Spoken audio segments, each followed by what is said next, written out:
Hi అండి, Nellore special masala మిర్చి బజ్జీలు.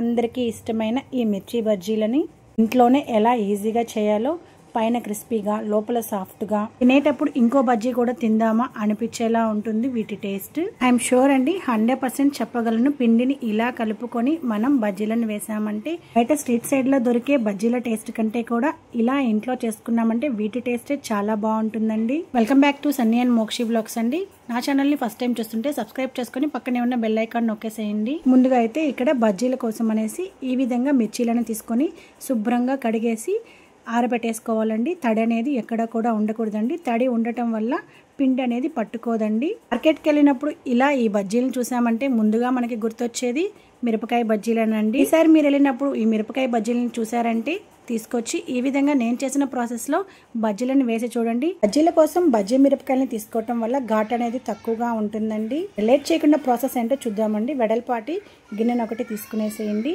ఇలా ఒక ఫిల్టర్ని తీసుకోండి. ఇలా ఫిల్టర్ తీసుకోవటం వల్ల పిండి అనేది కలుపుకునేటప్పుడు ఉంటలు అనేది కట్టకుండా ఉంటుందండి. 1 కప్ శనగపిండి, 1 స్పూన్ బియ్యం పిండి, తగినంత సాల్ట్, చిటికెడు ఇడ్లీ సోడా, కొంచెం పసుపు, తగినంత కారం అన్నింటినీ వేసుకునేసి కొంచెం వాంబు అనేది అరచేతిలో వేసుకునేసి 2 చేతుల మధ్య ఇలా నలుపుకుంటూ వేసుకోవాలండి. వాంబుని ఇలా నలుపుకుంటూ వేసుకోవటం వల్ల ఫ్లేవర్ అనేది చాలా బాగుంటుంది. జల్లించుకొని వేసిన తర్వాత లాస్ట్లో వాంబు అనేది ఉంటుందండి. ఆ వాంబుని అలాగే వేసేసుకోవాలి. ఇలా అన్నింటినీ వేసుకున్న తర్వాత డీప్ ఫ్రై కోసం ఆయిల్ని వేడి చేసుకోండి. ఇలా వేడివేడిగా ఉండే ఆయిల్ని ఒక 2 స్పూన్లు అనేది వేసుకునేసి అన్నింటినీ కూడా చక్కగా మిక్స్ చేసుకోవాలండి. ఇలా చక్కగా మిక్స్ చేసుకున్న తర్వాత దీనంతా నీళ్ళని పోసుకుంటూ చక్కగా మిక్స్ చేసుకోవాలి. పిండి బ్యాటర్ ఎలా ఉండాలంటే దోశ పిండి బ్యాటర్లా మిక్స్ చేసుకోవాలండి. ఇక్కడ చూస్తున్నారా, పిండి కన్సిస్టెన్సీ అనేది ఈ విధంగా ఉండాలండి. ఎక్కడ కూడా ఉంటలు అనేది లేకుండా పిండిని చక్కగా స్మూత్గా మిక్స్ చేసుకునేసేయండి. ఈ విధంగా కలుపుకున్న బజ్జీ పిండిని అయితే పక్కన పెట్టేసుకొని చిన్న రోల్ అయితే తీసుకునేసేయండి. మీ దగ్గర చిన్న రోల్ లేకపోతే మిక్సీలో అయినా వేసుకునేసేయచ్చు. కొంచెం సాల్ట్, వాంబు, అలాగే ధనియాల పౌడర్ ఇలా ఈ మూడింటిని కూడా మెత్తగా దంచుకునేసి పక్కన ఒక గిన్నెలో పెట్టుకునేసేయండి. చూస్తున్నారు కదా, ఈ విధంగా ఈ మూడింటిని కూడా పౌడర్ చేసి పక్కన ఒక గిన్నెలో అయితే పెట్టేసుకున్నాను. ఇప్పుడు ఈ మిర్చికి అయితే ఈ విధంగా మధ్యలో ఒక ఘాటు లాగా పెట్టుకుంటున్నానండి. ఇలా అన్ని మిర్చీలకు కూడా ఘాటు అనేది పెట్టుకునేస్తున్నాను. ఈ విధంగా ఘాటు పెట్టుకున్న ఈ పచ్చిమిర్చి లోపలికి మనం మసాలాని ప్రిపేర్ చేసాం కదండి. ఈ మసాలాని ఈ పచ్చిమిర్చి లోపల కూర్చుకునేసేయాలండి. ఇలా కూర్చుకోవటం వల్ల మనం తినేటప్పుడు ఫ్లేవర్ అనేది చాలా బాగుంటుంది. ఒకవేళ మీకు మిర్చి అనేది ఘాటుగా ఉంటే లోపల విత్తనాలు అనేవి తీసేసేయచ్చు. స్పైసీని ఎక్కువ ఇష్టపడే వాళ్ళైతే విత్తనాలని తీయనవసరం లేదండి. అన్నింటికి కూడా ఈ మసాలాని కూర్చేసి పక్కన పెట్టేసుకోండి. స్టవ్ ఆన్ చేసుకొని డీప్ ఫ్రైకి సరిపడా ఆయిల్ని అయితే పెట్టుకునేసి ఆయిల్ అనేది వేడెక్కిన తర్వాత ప్రిపేర్డ్గా పెట్టుకున్న ఈ మిర్చిల్ని పిండిలో ముంచుకుంటూ ఈ విధంగా బజ్జీలను అయితే ఆయిల్లో వేసేసుకోవాలండి.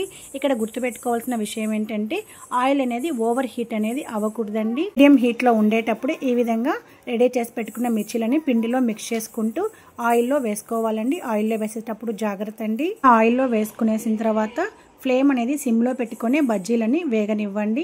ఇలా ఫ్లేమ్ అనేది సిమ్లో పెట్టుకొని వేయించుకోవటం వల్ల పైన క్రిస్పీగా లోపల సాఫ్ట్గా అలాగే మిర్చి అనేది సాఫ్ట్గా ఉడుకుతుందండి. తినేటప్పుడు కూడా మసాలా మొత్తం కూడా చక్కగా వేగుతుంది. చూస్తున్నారు కదా, ఈ విధంగా పిండిలో ముంచుకునేసి కొసల్ని గిన్నెకి రాసుకునేసి ఆయిల్లో ఈ మిర్చి బజ్జీలను అయితే వేసేసుకోవాలండి. ఇలా వేసుకోవటం వల్ల మనం స్ట్రీట్ స్టైల్లో తినేటప్పుడు ఎంత టేస్టీగా ఉంటాయో అంతకంటే కూడా హైజెనిక్గానే ఇంట్లో మనం ఈజీగా ఇలా చేసేసుకోవచ్చండి.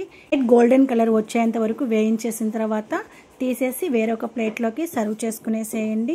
చూస్తున్నారు కదా, ఇలా అన్నింటినీ కూడా రెడీ చేసి పక్కన పెట్టుకున్నాను. అదే ఆయిల్లో ఒక గుప్పెడు వేరుశనగ పప్పుల్ని కూడా వేసేసి వేయించేసుకోవాలండి. వేరుశనగ పప్పుల్ని స్టఫ్ కోసం అయితే మనం వేయించేసుకుంటున్నాము. ఇప్పుడైతే బజ్జీల్లోకి స్టఫింగ్ ఎలా ప్రిపేర్ చేయాలో చూద్దాం రండి. ఒక గిన్నె తీసుకొని సన్నగా తరిగిన ఎర్రగడ్డలను అయితే తీసుకోవాలండి. అలాగే కొంచెం కొత్తిమీర, కొంచెం చాట్ మసాలా, కొంచెం కారం, కొంచెం ధనియాల పౌడర్, అలాగే తగినంత సాల్ట్ ఇలా అన్నింటినీ కూడా వేసుకునేసి ముందుగా వేయించి పక్కన పెట్టుకున్న వేరుశనగ పప్పుల్ని కూడా వేసుకోవాలండి. అలాగే ఒక అర లెమన్ని కూడా పిండుకునేసి మొత్తం ఈ మసాలా మొత్తం చక్కగా మిక్స్ చేసుకోవాలండి.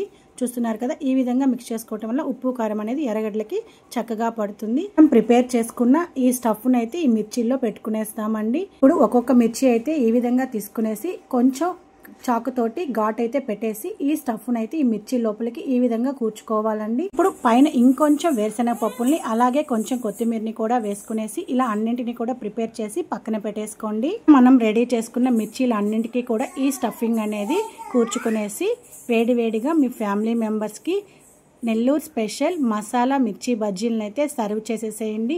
ఎంతో ఇష్టంగా తింటారండి. స్ట్రీట్ సైడ్లో తినేటప్పుడు ఎంత క్రిస్పీగా ఉంటాయో అంతకంటే కూడా ఇంకా ఎక్కువ టేస్ట్గానే ఉంటాయి. ఈ వీడియో మీకు నచ్చినట్లయితే తప్పకుండా లైక్ చేసి షేర్ చేసి సబ్స్క్రైబ్ చేసుకొని పక్కనే ఉన్న బెల్ ఐకాన్ నొక్కడం మాత్రం మర్చిపోవద్దండి. ఈ వీడియో మీకు నచ్చినట్లయితే తప్పకుండా ఒక చిన్న లైక్ ఇచ్చి అలాగే మీ ఫ్రెండ్స్కి షేర్ చేసేసి ఈ బజ్జీని మీరు ఏ ప్రాసెస్లో చేస్తారో కామెంట్ చేసేసేయండి.